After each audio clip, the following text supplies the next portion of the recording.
Presidency university news headlines.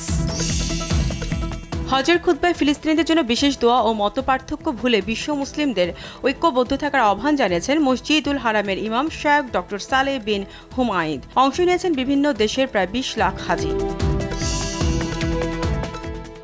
আপনজনদের সঙ্গে ঈদ আনন্দ ভাগাভাগি করতে রাজধানী ছাড়ছে লাখো মানুষ। বাস, ট্রেন, লঞ্চ উপচে পড়া ভিড়, বেশি ভাড়া আদায়ের অভিযোগ, বাস যাত্রীদের জড়িতদের বিরুদ্ধে ব্যবস্থা নেওয়ার নির্দেশ আইজিপির।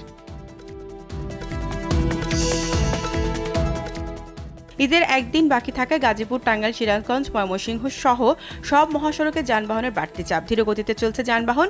স্বাভাবিক রাখতে কাজ করছে আইনশৃঙ্খলা রক্ষাকারী বাহিনী।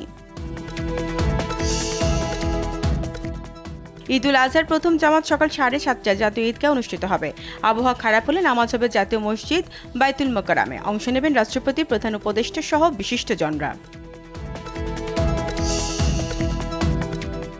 শেষ সময়ে সারা দেশে জমজমাট কোরবানির পশুর হাট। ছোট মাঝারি আকারের গরুর চাহিদা বেশি। বড় গরু নিয়ে বিপাকে ব্যাপারীরা। দাম নিয়ে ক্রেতা বিক্রেতাদের মধ্যে আছে মিশ্র প্রতিক্রিয়া। বর্তমান প্রেক্ষাপটে কারো পকেটে দুর্নীতির টাকা না থাকায় মানুষ বড় গরু কম কিনছেন মন্তব্য করে স্বরাষ্ট্র উপদেষ্টা জাহাঙ্গীর আলম জানালেন, আইন শৃঙ্খলার সার্বিক পরিস্থিতি ঠিক আছে।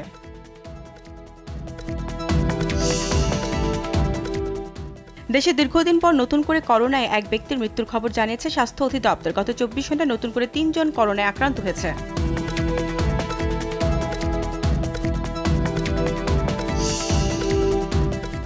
আফগানিস্তান, ইরান সহ বিশ্বের 12 দেশের নাগরিকদের যুক্তরাষ্ট্রে প্রবেশে নিষেধাজ্ঞা।